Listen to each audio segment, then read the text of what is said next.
గతంలో IT minister ఉన్నారా? ఏమో నాకు తెలియదు, నేను చూడలేదు, ఎక్కడ చూడలేదు. కోడిగుడ్లు మంత్రి ఉన్నాడని మటుకు తెలుసు, ఐటీ మంత్రి అనేది నాకు తెలియదు. మరి మీరు చెప్తున్నారు ఐటీ మినిస్టర్ ఉన్నారని, ఆయన ఏదో కోడిగుడ్లు మంత్రి అని ఒక ఆయన ఉన్నారు, అదే తెలుసు నాకు. ఐటీ మంత్రి, ఐటీ అనేది చంద్రబాబు నాయుడు గారు తీసుకొచ్చిన దాన్ని ఈ రోజు లోకేష్ గారు దేశ విదేశాలు వెళ్ళి ఈ రోజు ఐటీ కోసం, ఐటీ డెవలప్మెంట్ కోసం, ఇక్కడ ఉన్నటువంటి చదువుకున్న యువత భవిష్యత్తు కోసం ఈ రోజు లోకేష్ గారు చేస్తున్నటువంటి కృషికి ఆయనకు చేతులెత్తి దండం పెట్టాలనిపిస్తుంది. ఈ రోజు యువత ఈ రాష్ట్రంలో లోకేష్ గారు 20 లక్షల ఉద్యోగాలు ఇస్తానంటే ఆయన నమ్మారు పూర్తిగా. ఈ రోజు దానికి అనుగుణంగా ఆయన పనిచేస్తున్నారు.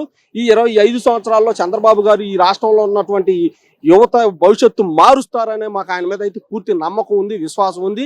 ఎందుకంటే లోకేష్ గారు ఇప్పుడు ఆయన చేస్తున్న 8 నెలల కాలంలో ఆయన తీసుకున్నటువంటి నిర్ణయాలు, ఆయన కంపెనీల కోసం ఆయన చేస్తున్నటువంటి ఒక ఆరాటం, ఆయన తపన చూస్తే ఖచ్చితంగా ఆయన మాట ఈ రోజు నిలబెట్టుకుంటారు. ప్రజలు ఇక్కడ ఉన్నటువంటి యువత భవిష్యత్తు మారుస్తారు అనేది మాకైతే పూర్తి నమ్మకం ఉంది.